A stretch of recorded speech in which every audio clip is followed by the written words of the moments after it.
Bonjour à tous, bienvenue sur ma chaîne dans le solo. Aujourd'hui, c'est le démarrage de Subterra 2 au bord de l'enfer.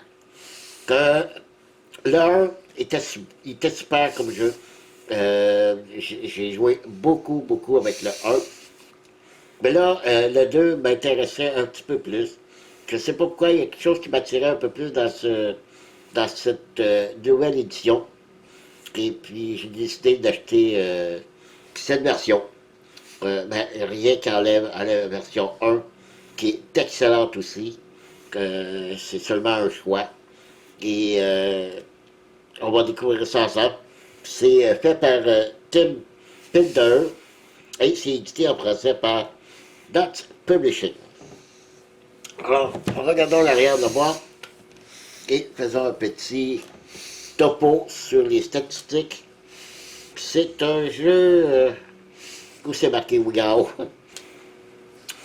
Pour 1 à 6 explorateurs, c'est coopératif, c'est bien marqué, que durée de 60 minutes et pour âgé de 14 ans et plus.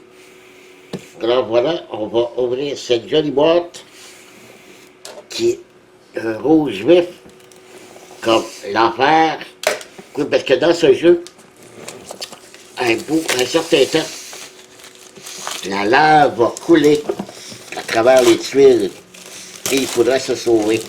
Quand on est sûr qu'on ait trouvé l'artefact, oui, parce que c'est le but de ce jeu-là, c'est de trouver l'artefact. Tandis que dans le 1, il fallait simplement trouver la sortie. Mais cette fois-ci, c'est de trouver les clés.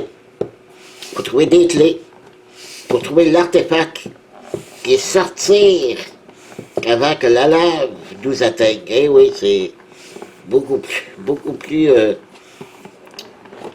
élevé comme, euh, comme but du jeu. Alors voilà, une boîte très solide encore, un beau fini glacé. Le livre de règles, volume 2. On regarde ça, quand même assez épais. Beaucoup de choses. Le contenu du jeu, l'introduction, le matériel, la mise en place, l'objectif.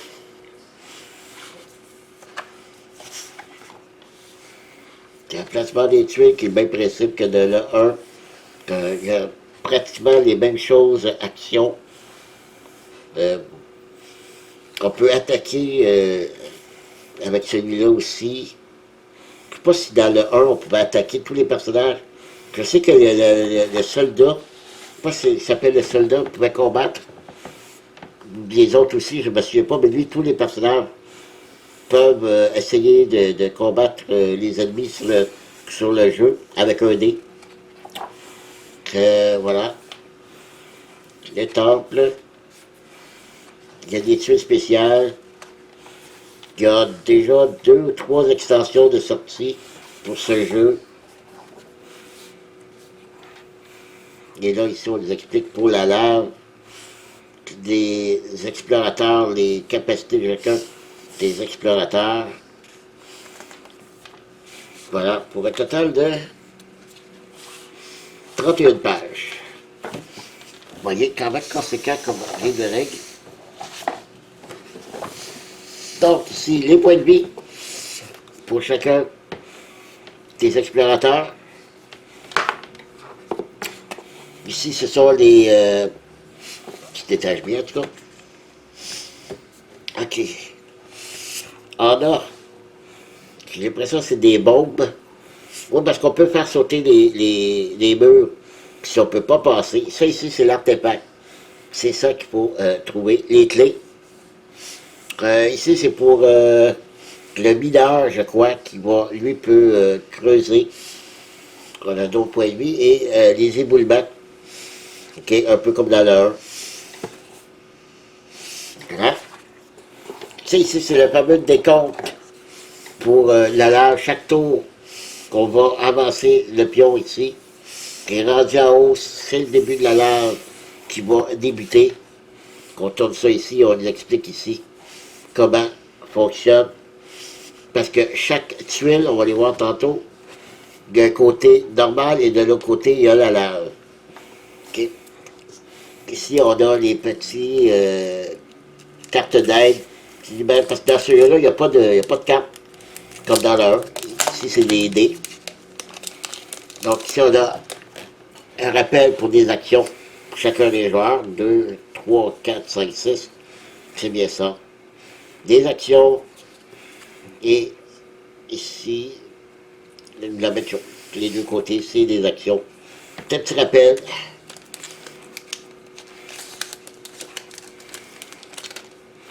Allez. Ah. OK. Dans ce jeu, aussi, on a, au lieu des monstres, comme dans le 1, le petit rondelle noir, qui représente un ennemi, ici, c'est des soldats. Des petits soldats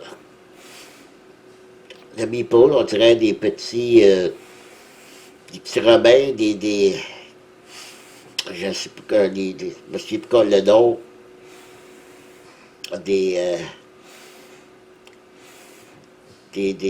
voyons, je cherche le nom, en tout cas, c'est des petits soldats qui vont se promener dans le labyrinthe des tuiles, tout ça, et qui pourront nous faire venir du dommage, mais qu'on pourra essayer d'éliminer. Aider. 3D. Et ça, c'est pour déterminer si on a, lorsqu'on a une action, mettons, que si un joueur veut éliminer un ennemi, il faut lancer le dé. Et ça tombe, monsieur, j'explique c'est quoi les résultats. Je pense qu'il faut faire 4, 5 ou 6. Et on réussit à éliminer le soldat.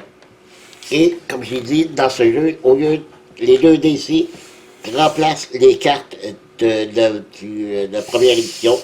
Donc, ça va faire apparaître, va faire avancer des soldats qu'on perd un point de vie. En tout cas, il y a beaucoup de choses ici qui vont le feu, lorsqu'il y a des cases de feu, un peu comme les cartes, mais c'est représenté par les dés. OK? Nos personnages, des petits meeples, en principe, il devrait en avoir 6. Là, je l'ai pris ça. Ah non, parce que, de plus que ça, parce qu'il y a 10. Il y a 10 personnages dans le jeu. Couleurs différentes. Donc, un petit explorateur avec un petit chapeau. Il y en a 10. 3, 4, 5, 6, 7, 8, 9, 10. Voilà. Ça ici, c'est pour nous montrer un peu qu'est-ce que, avec les dés, qu'est-ce qu'on fait. Et lorsqu'arrive la lave, ça change ici. Comme petit rappel d'aide, ça aussi. Les personnages, voilà. On en a 10. Et comme dans l'autre, on a un côté où on explique son pouvoir, le guide, et de l'autre côté, simplement des icônes. Donc, c'est la même chose que le 1 aussi. Donc, on a le guide, l'archéologue, l'aristocrate,